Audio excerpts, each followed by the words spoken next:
আসসালামু আলাইকুম। আপনারা সবাই কেমন আছেন? আশা করি ভালো আছেন। আমি আল্লাহর রহমতে আলহামদুলিল্লাহ ভালো আছি। তো আমি আজকে শিং মাছের রেসিপি নিয়ে এসেছি। তো সবাই আমার সাথে থাকবেন আশা করি। এখন রান্নাটা শুরু করে দিব ইনশাল্লাহ, সাথেই থাকবেন। আমি আবার চলে আসলাম আপনাদের মাঝে শিং মাছের রেসিপি নিয়ে। তো আমি শিং মাছটা সুন্দরভাবে কেটে ধুয়ে আমি এখন আবার সাইজ করে কেটে এর ভিতর লেবু আর লবণ দিয়ে ভালোভাবে ধুয়ে নিব। তো মাশাআল্লাহ আমার ভালোভাবে ধুয়ে নেওয়া হয়েছে। আমি এখন রান্নাটা উঠাই দিব। আমি এখানে কড়াই ননস্টিক কড়াই তুলে দিছি। আমি এখন সরিষার তেল দিয়ে দিচ্ছি পরিমাণ মতো। তো তেলটা গরম হয়ে আসছে, আমি এখন পেঁয়াজ কুচি দিয়ে দিচ্ছি। তো আমি পেঁয়াজগুলো একটু বাদামি করে নিব। তো আমি পেঁয়াজটা হালকা বাদামি করে আমি কিছুটা বেরেস্তার জন্য উঠায় রাখবো পরে। তো মাশাআল্লাহ পেঁয়াজটা ভালোভাবে বাদামি হয়ে আসতেছে। তো আমি কিছুটা পেঁয়াজ উঠায় রেখে দিব। মাশাআল্লাহ আমার পেঁয়াজটা বাদামি হয়ে গেছে। আমি এখন কিছুটা পেঁয়াজ উঠাই নিব।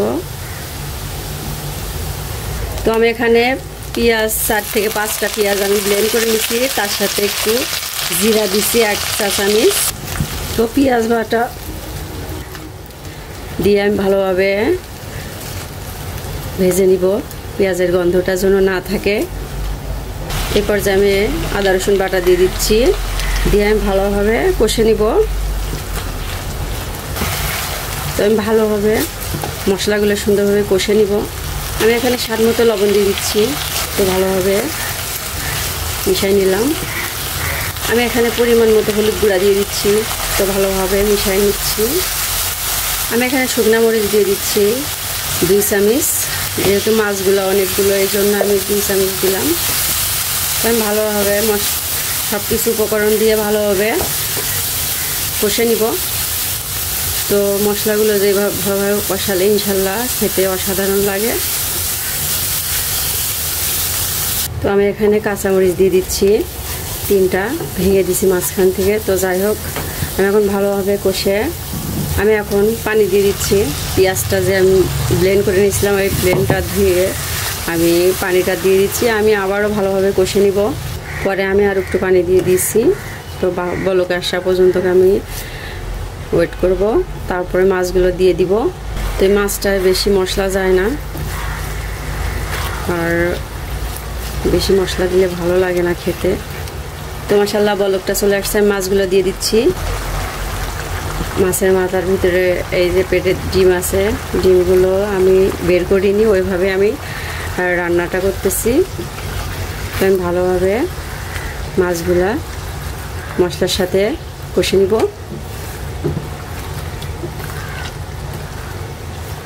আর এই মাছটা খেলে গায়ে রক্ত হয়, পাতলা ঝোল খেলে আপনারা আবার ভুনাও করতে পারেন।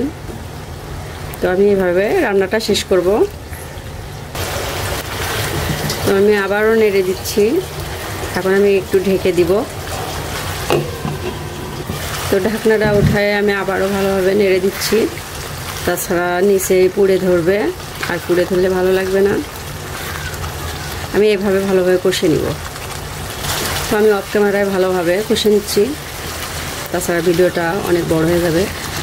আর আমার ভিডিওটার ভিতরে যদি একটু ভালো লেগে থাকে তো অবশ্যই লাইক কমেন্ট শেয়ার করবেন।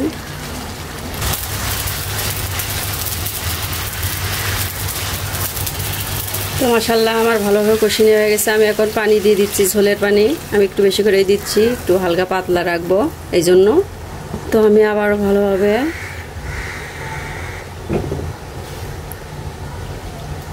মিশিয়ে নিচ্ছি পানির সাথে, নেড়ে চেড়ে আমি আবারও ঢেকে দিব। আমি ঢেকে দিচ্ছি না হওয়া পর্যন্ত। তো আমি অফ ক্যামেরায় ভালোভাবে রান্নাটা করে নিচ্ছি, আর কিছুক্ষণ রেখে দিব। তো মাশাআল্লাহ আমার শিং মাছ রান্নাটা হয়ে গেছে। আমি এখন ঢেলে নিব। তো আমি শিং মাছটা ঢেলে নিয়েছি। আমি এখন পেঁয়াজের বেরেস্তা দিয়ে দিচ্ছি উপরে। এখানে জিরা ভাজি দিয়ে দিচ্ছি। তো হয়ে গেল আমার শিং মাছের ঝোল রান্না করা হয়ে গেছে। তো সবাই ভালো থাকবেন, সুস্থ থাকবেন। আসসালামু আলাইকুম, আল্লাহ হাফেজ।